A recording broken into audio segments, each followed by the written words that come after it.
Donald Trump సంచలనాత్మకమైన నిర్ణయాలతో పాలన ప్రారంభించారు.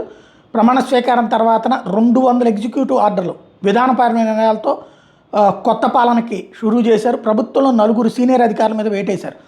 మరో 1000 మందిని ఉద్యోగాలను తీసేస్తానని వార్నింగ్ ఇచ్చారు. ప్రపంచ ఆరోగ్య సంస్థ WHO నుంచి వైదొలుగుతున్నట్టు ప్రకటించారు. అంతేకాదు ప్యారిస్ పర్యావరణ ఒప్పందం నుంచి బయటకు వచ్చేశారు. మెక్సికో, కెనడా వస్తోత్పత్తుల మీద ఫిబ్రవరి 1 నుంచి 25% ట్యాక్స్ విధిస్తున్నట్టు ప్రకటించారు.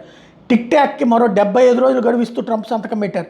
2021 జనవరి 6వ తేదీన క్యాపిటల్ హిల్ మీద దాడి కేసులో తన మద్దతుదారులైన 1500 మందికి క్షమాభిక్ష ప్రసాదిస్తూ ఎగ్జిక్యూటివ్ ఆర్డర్ మీద సంతకం చేశారు. అమెరికాలో 2 జెండర్లే ఉంటాయని తేల్చి చెప్పారు. స్త్రీలు పురుషులుగానే గుర్తిస్తామన్నారు. అంటే ట్రాన్స్జెండర్ల విషయం పక్కన పెట్టారు. అట్లాగే అమెరికాలో నివసిస్తున్న అక్రమ వలసదారులకు పుట్టబోయే పిల్లలకి జన్మతా వచ్చే పౌరసత్వాన్ని రద్దు చేస్తున్నట్టు ప్రకటించారు.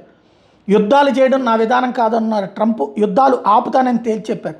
అంతేకాదు రష్యా ఉక్రెయిన్ వార్ ఆపే బాధ్యత తీసుకున్నారు. శాంతి సమాధానాల ద్వారా ఎలాంటి సమస్యలైనా పరిష్కరించవచ్చు అన్నారు.